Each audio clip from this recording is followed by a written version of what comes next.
Good morning and welcome to another episode of Josh and Pat. I'm Joshua Klein, joined by Patrick Cassett. And LeBron James injured his pinky during the All-Star game, proving the All-Star game needs to change.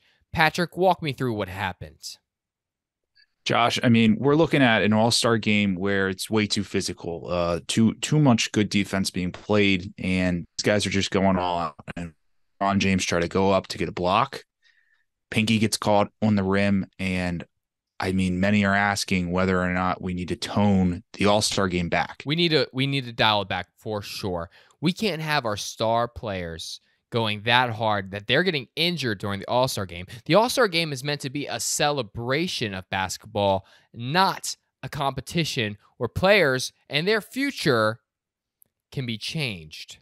Patrick, it really does bring up a lot of questions about the All-Star game. Now, some would say that the All-Star game is a glorified layup line. You know, others would say it's the worst basketball game that's ever played. But some would say. But at the end of the day, you can't argue with the fact that LeBron James's career and season is going to be forever altered by it. I mean, name how many other professional sports leagues gets their star player injured in their all-star game, Josh. You can't. It doesn't happen. You can't do that. Who won that game, by the way? Did Team LeBron win? No, and you have to wonder if Team LeBron does not have their star leader go down, whether or not the results change. And I mean, they should have stopped the game immediately. They should have had people come out, usher LeBron out, and they should have just suspended the game and said, guys, we can't risk anybody else getting hurt. So tell me this. LeBron James previously was undefeated as Team LeBron in All-Star games, right? Correct. Man, that's tough. It's tough to lose to Giannis and what? They're probably their third matchup. It's tough. So how long it's been Team LeBron versus Team Kevin Durant, and then it was Team LeBron versus Team Giannis, and that's pretty much been it. Team Steph, I think. There was Team Steph as well? I think. Okay. But Team LeBron has been constant. He's always been Team LeBron. He's a constant hero in the league. You always got to have him. That's crazy. The All-Star game, here's the thing. It is tough that I just do not care about all-star events in sports these days. And I feel like it is tough because you would think that when you put the greatest players together on the court, like if you took all the stars and put them together, that would be entertaining, right? Because that's all the players that you tune into a team to watch the star player, right? Exactly. You would think that if you just take all the players from the teams that you would tune in to see, if you put them together, it'd be interesting. It's not. And I don't know how you fix all-star sporting events. Is it possible to fix? It might not. I think after the devastating injury that we saw last night, we might just have to scrap it. Just get rid of it. Yeah, it's really tough. And I feel like if you gave the players just like a vacation, they wouldn't mind, right? They would take it. I say. But what do we know? What do we know? Instead of making it an all-star event, make it like an all not star event. Right. And then those guys would be eager to come. And then it's like you compete for your job. Right. I mean, imagine they come to Patrick play. Beverly versus Russell Westbrook. And like whoever wins gets to play for the Clippers. Gets a job. Yeah. Right, exactly. Which is just wild. By the way, the greatest basketball player of all time just got some new competition. G League player Mac McClung put himself in the conversation after he was able to accomplish what LeBron James couldn't, winning the dunk contest. Patrick, how does this happen? Well, some wonder, look, LeBron says he knows this guy. He said he knew him back in high school. Well, LeBron knew him so well that he decided to kick him off his own team. Matt McClung, a 2022 player for the Los Angeles Lakers, played one time for them last year. Oh, and by the way, they won that game, scored 6 points. Wow. Did LeBron James play that game? No, he did not. What did he do? Maybe ran Mac McClung out of town. He saw Mac McClung as a threat, and he said, get him into the G League, get him somewhere else, get him in another city. I can't have this guy coming in and competing for my crown. You know, Shaq was saying that Mac McClung, saved the dunk contest. So when we start putting this up in NBA history, I have to look at it and I go, LeBron, no dunk contest wins. Kareem, no dunk contest wins. I can give Michael Jordan credit. 2 dunk contest wins. Kobe Bryant, a dunk contest win. Mac McClung, a dunk contest win. You can't write the history of the NBA without Mac McClung. You can't. And it's going to be interesting to see how this plays out. Does he get a spot on a roster? Well, I'd say he deserves one. You know, Well, and I mean, you're happy for Philadelphia too. You're happy that, their G League player was able to bring home a title for them. Representing Delaware. Exactly. If I had to guess, big he's Delaware like somewhere guy. right there.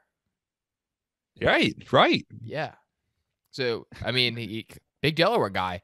Mac McClung, he put on for the first state, and we appreciate that. Now, I don't think he's going to be in first state much longer. He's clearly going to go to Philly. I don't know if they signed him for a Supermax deal yet, but it's got to be in the conversation. Because, I mean, get this guy more than $200,000. He made half of his career earnings in one night with a dunk contest, which is despicable to me. But it is very interesting. Well, a new star. Who do you think would draw more tickets in Philadelphia? Mac McClung or Ben Simmons? Yeah, I think it's pretty obvious right now. I think it's pretty obvious, Patrick. Hmm. Speaking of stars, Russell Westbrook is heading to the Clippers. The move was unprecedented, and now there is, I wouldn't say unprecedented. Okay. The move is highly anticipated as he's now making the long-awaited return to Los Angeles. Yes, Josh. It's been a while. It's been a tough couple weeks. But I'm happy that Russell Westbrook has stayed at his home in Los Angeles. He's back. Didn't even have to move. Probably did move. Maybe he sold his house. Maybe he sold his apartment. We don't know. But he finds himself back in LA. Josh, this is an impressive streak that Russell Westbrook has put up. He signs a Supermax deal with Oklahoma City. Yeah. He then is traded to the Houston Rockets. Wow. Who then the Houston Rockets trade him to the Washington Wizards. The Wizards decide they will trade him to the Los Angeles Lakers. Wow. And after a year and a half, the Los Angeles Lakers decided, we're going to send you to the Utah Jazz. The Utah Jazz thought so little of him that they said, you know what? We'll buy out your contract so you can go back home, Russell Westbrook. Go back home to LA. Good for him. Good for him. Russell Westbrook, listen, he averaged a triple-double at one point. People are going to seem to forget that. Single-handedly. I mean, I remember watching him on the Wizards was some of the best basketball days of my life. It was. And so to see him getting another opportunity at greatness, I feel happy for Russell Westbrook heading to the Clippers. Going to be potentially the new face of Los Angeles sports. Good for Russell Westbrook. Right. And he's paired with Paul George, and we know how much success they had in Oklahoma City. And you add just a star player that's always going to be on the court. Is there day in and day night. Kawhi Leonard. I mean, these guys, they're the trio that can't miss. Yeah. They're the new big three in LA. Yeah, bring back Doc Rivers, and I think you got a team. Yeah. I think you got a team. Heading on to the NFL, inside sources are telling me that the Ravens are planning on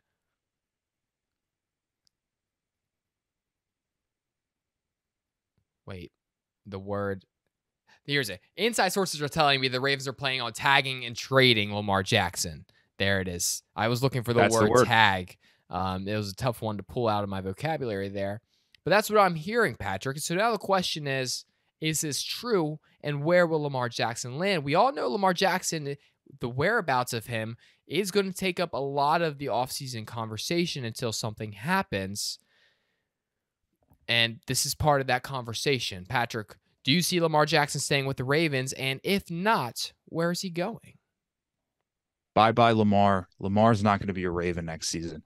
I think he's got a potential landing spot down here in Georgia for the Atlanta Falcons. Here's what I'll tell you. The Ravens are going to try to get as much draft capital back as possible. Okay. And I think the Atlanta Falcons are a team that's willing to do it. And the thing that I say about they're willing to do it, I think they might give up first and second rounds for the next 2 years. This is a franchise that Atlanta hates. the city does not support them at all. Yeah. But if you bring in a guy like Lamar, I think it brings people back. I think that's very fair. Would it be weird seeing him in a Falcons uniform? I think it will. The thing is, though, I think that's a dream scenario for a Ravens fan because you probably get a lot of capital, and it does not feel Right. like the Atlanta Falcons are going to be competitive at all Ex- for a And long it's an NFC time. team. And it's an NFC team, so it's like it's a win-win-win. Like I don't want to see him on the Jets because I can see the Ravens playing the Jets a lot. Like I don't want to see him Right. on a contender either, like a team where like he's going to go and potentially, make a run in the playoffs. I don't want to see that. I think the Falcons. That's a dream scenario for me personally. And listen, Lamar, he's brought us a lot of happiness. I'd say that the happiness has been equally triumphed by the sadness that he's also I brought agree. us. I agree. But also maybe that's just me thinking that sadness sometimes, unfortunately, triumphs over happiness when But it sometimes undoes sadness. all the happiness that it brought originally. But what if I argue that sadness brings happiness? I I'm kind of confused by what you mean by that, but it is interesting. It's gonna be interesting to see how like another franchise will operate with Lamar Jackson in the building. To see if they'll buy in. Well, you know what's interesting, Patrick? I saw Cardinals head coach, new hire. I saw him meeting with Kyler Murray. I'll tell you what, that guy seems like a complete what's the word? Clown? Goofball? Do you think he's related to Nick Sirianni? No. No, I don't think so. I think he's Really? related to Pee Wee Herman, Ooh, okay. potentially. But that's just my take. Or Mr. Bean. Well, just imagine. So you got Pee Wee Herman as your football coach. You have a child as your quarterback. I mean, what more could go wrong? I guess we'll find out what happens there. Yeah. Do you think that he plays video games? Do you think like him and Kyler are gonna be linking up, do some bonding? Yeah. I mean, You they got to cleaned house. wonder. They got a new offensive coordinator, new defensive coordinator, and a new head coach, just in one And sweep. they're and a new general manager. So like that's brand new everything. Yeah. So what if you're the Cardinals and you just buy in? We make everything virtual, right? So we go and we sign a contract with like the metaverse, okay? Oh, that's And we just genius. have Kyler Murray just like play games all the time because this will you trick him. Oh man. He's playing a game while he's actually preparing for the game. That's a great point, Patrick. I think that could work. It will be interesting to see what happens there. Speaking of additions, the uh, team Galgos de Tijuana has picked up Matt Araiza. Matt Araiza would like to hopefully make it into the NFL again someday. I don't necessarily know if I want to talk about Matt Araiza, but what I will say is this news happening did bring attention that there is, in fact, a American Football League in Mexico, Liga de Fútbol Americano Profesional. Yes. And I feel like the fact that I'm just learning about this now is a major problem for my life. Well, I just want to say that the Tijuana team, I expect a lot of San Diego Chargers fans there, right? Oh, imagine a lot of First, them probably made the jump. yeah, they made the jump over. It's an easy one to make. They're the furthest west team in the Mexican Football League.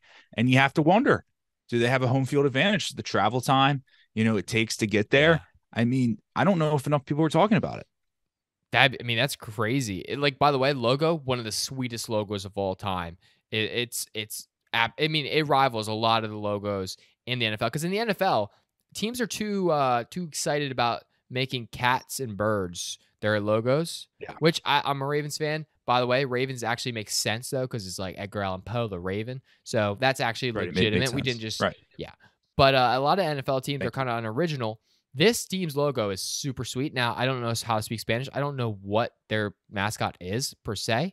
It is awesome. And I think we have to ask the question, Patrick, are they going to do kind of an NFC AFC merger type thing with the XFL and the LFA, Liga de Fútbol Right. Americana, Acano, and then kind of have like a a like a super like you have like a Super Bowl. So it's like so the AFC winner plays against the XFL winner, and then the NFC winner plays against the Liga de Fútbol Americano Profesional winner, and then they go to the Super Bowl, the Mega Bowl.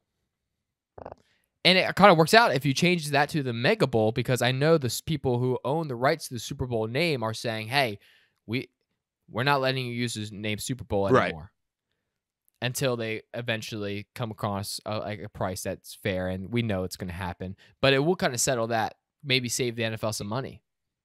Well, and this is what we're looking at, Josh. Is we're looking at the Mexican Football League. Say the name again. Liga de Fútbol Americana Profesional, Known as the for short. LFA.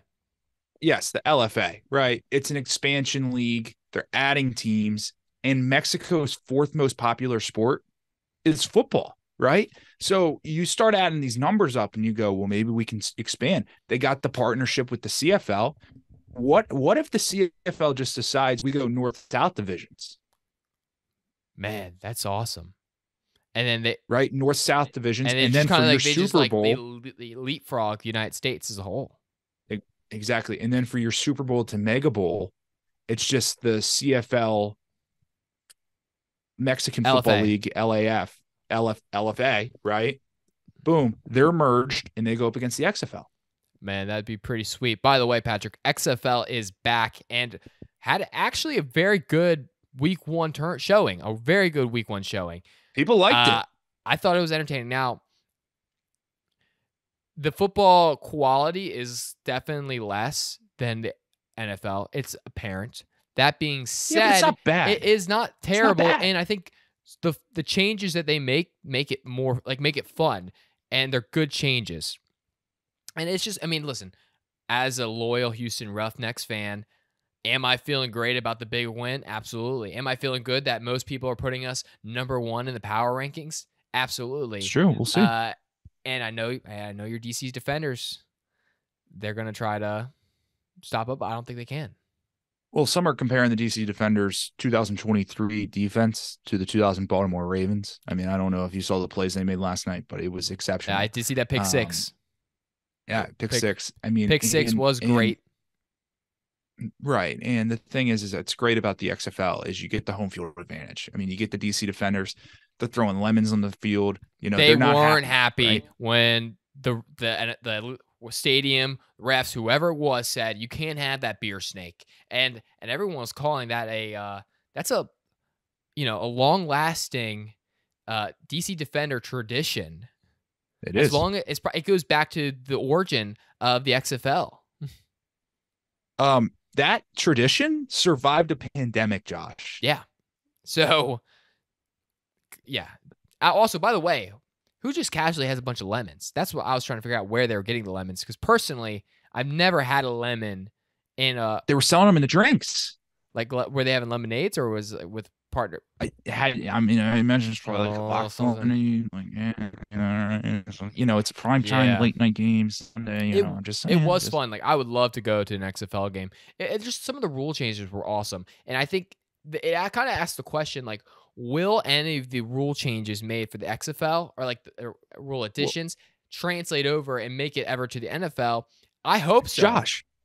Josh, look at the St. Louis Battlehawks. They were down 12 points with a minute and a half left, and they came back and won the game 18-15. Right? Because you get the touchdown, you can go for 3 if you want, which is awesome. Yeah. Right? And then instead of an onside kick, which is impossible, especially, here's the thing. If the NFL is going to change rules to make the onside kick impossible, then you have to provide an alternative. And the 4th and 15 pass is an amazing alternative. That's exciting. It's still hard to get, but it's much more achievable. And it means that any game can go from like a deficit to all of a sudden you could have a 9-point swing in a matter of seconds. Right, and you got to play the full 60 minutes, which is awesome. Yeah, I think that's electric. Josh Gordon. And did you see playing Did you before we get to Josh Gordon, Josh? Did you see the replay review Oh, it stuff was that awesome. they The were doing? fact that we could hear what they were saying and what they're talking about and going, they're like, hey, this is what I'm seeing out there. And like, I knew exactly what they're saying. And it made me feel good about every call that was being called. Right, like the call could be blatantly wrong, but you're like, oh, I see what they mean. Yeah. Like it was awesome. And that, you're right, that is needed in the NFL. And now I will say, like, I do like the mystery of the NFL, like where it's like, oh, what's the call going to be? And then all of a What's the call? sudden, you know, Right. like I like that anticipation. I think there's a nice blend between the two. But I think that was awesome. It was awesome. And like I was saying, Josh Gordon's still playing. He called a touchdown yesterday.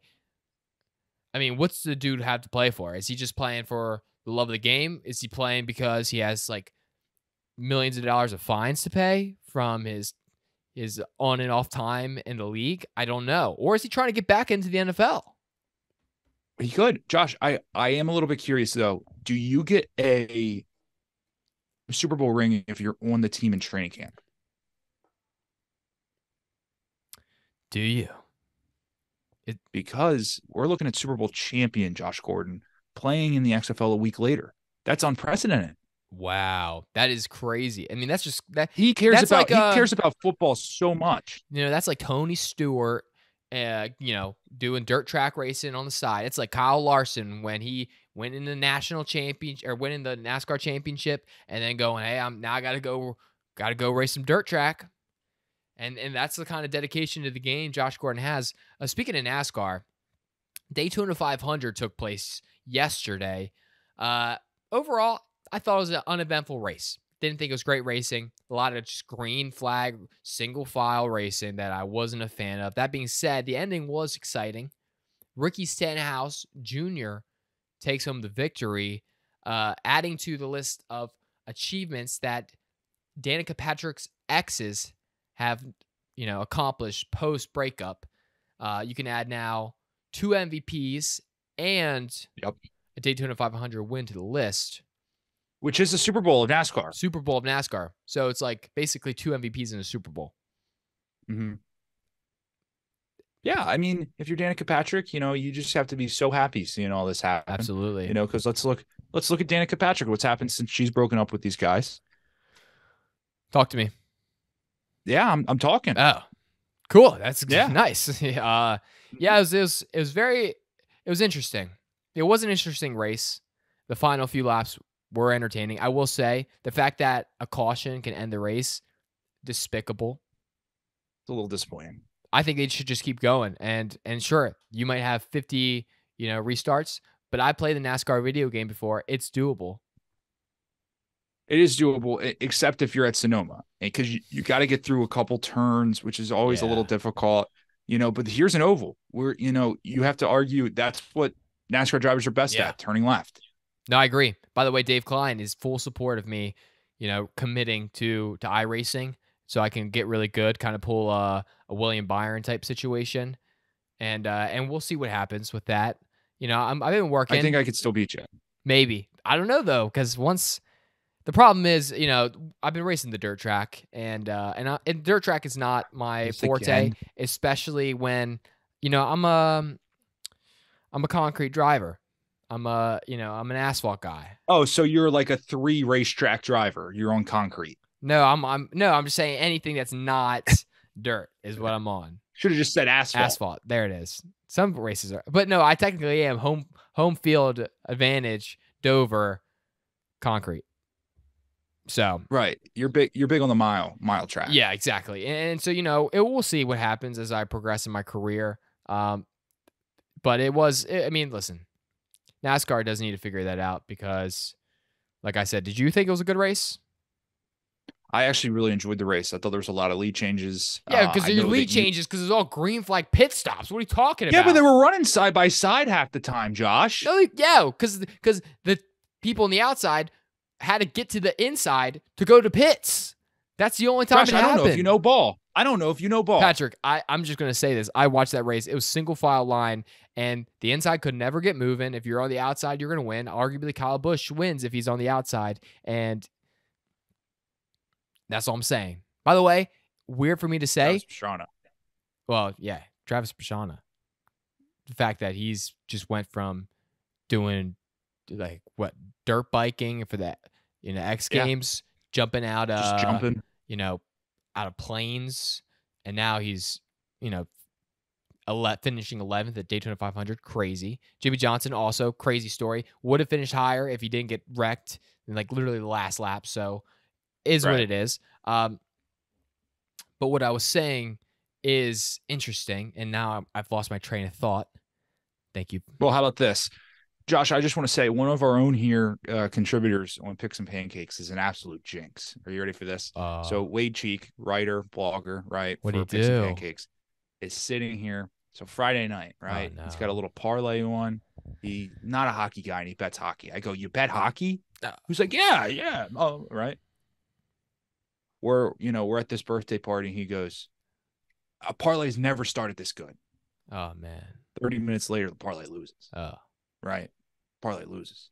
Right. what happened next? Saturday night, Josh. Okay. Orlando Guardians versus your Houston Roughnecks. He puts money on Paxton Lynch when they went ahead, I think 6-0, 3-0. The Roughnecks won the game 33-12. And then, Josh,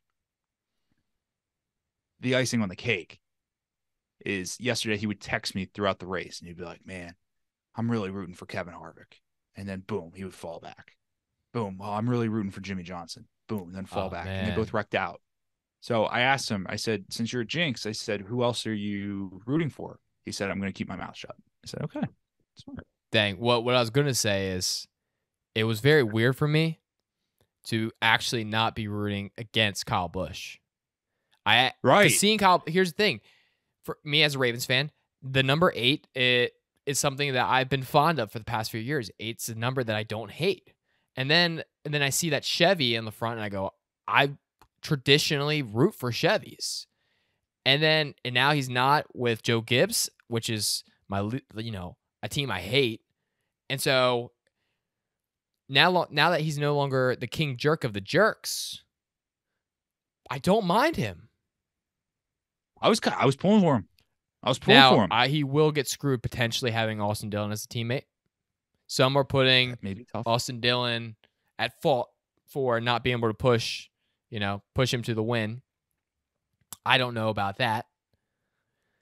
But it is weird. It's a new generation. It's a new time and now granted, a lot of season left. Kyle Busch can do a lot to change his image in my mind. But right now, Kyle, I want you to know you have more support from me than you've ever had before. And that's like 1%. So, right. I mean, shout out to you. Yeah, that's crazy. Well, that's the show, Patrick. I mean, I think, listen, it's hard to talk sports when there's no sports. This is the worst week of all season. Like, just generally sports. The week 1 after football is the most dead. It's not. We don't even have basketball games being played. But if you made it to the end of the episode, make sure you guys DM us at Picks and Pancakes to get a free mug. And also go to picksandpancakes.com to visit and read about the blogs happening. Look for the XFL Power Rankings. XFL Power Rankings coming out. And then make sure you guys follow us on all our socials. And if you're listening to this point and you haven't rated us 5 stars on whatever podcast platform you are watching, Spotify. Go do that, because it seems like you're kind of a Amazon fake podcast, fan if you're going to listen to it all, but you're not going to actually support. And so that's the show. You guys have a wonderful day. A peace.